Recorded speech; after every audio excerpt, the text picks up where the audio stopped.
He ran his miniature train, the Lily Bell, back there from 1950.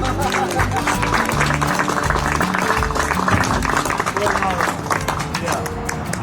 What a disappointment. We could have had a real star here, you know. But you're stuck with me. That's all he has today. That's it. I'll see you guys later. No, I'm only here to speak with you. If you have any questions, I have the distinction of working with every one of the 9 old men. I knew them all, worked with all of them. They were just great guys. I also had the pleasure and the honor of working with Walt Disney on his last film. And that was The Jungle Book, back in 1966, long time ago. At the time we were doing The Jungle Book, we honestly had no idea that Walt was sick. No idea. He worked with the same vigor and enthusiasm and energy he always had. But by December, we lost Walt. So it came as a real shock. And I honestly think it took us almost a decade to recover from the loss of Walt Disney.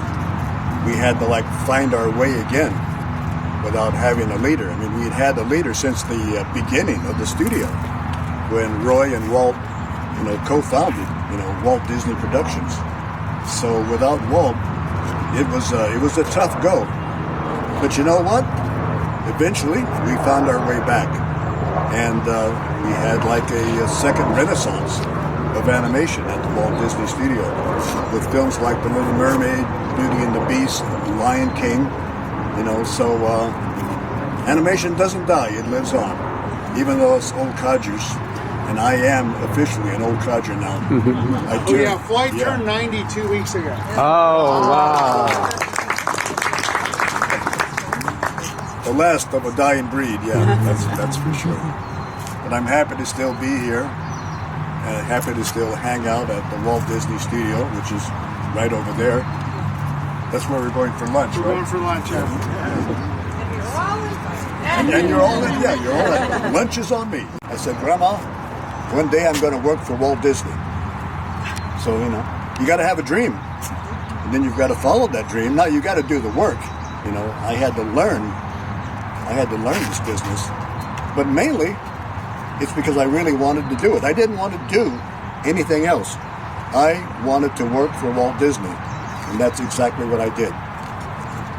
So I tell the kids, I said, if you want it, go for it. Because if you want it badly enough, you can do it. I was actually at Pixar, and that was Monsters Incorporated. That was my last feature film that I worked on full time. But, I do bits and pieces, odds and ends. Even now I'm working on a new Disney project, because I'm always working on something.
what a Tam O'Shanter is? It's a hat. Yes, very good. It's a hat. So if you look at And I knew that before you a looked lot it of people don't know up. that. If you look, there's his hat. He's wearing one, and that was actually gifted, that piece of art, to the Tam O'Shanter when they celebrated their 100th restaurant anniversary by the Walt Disney Company.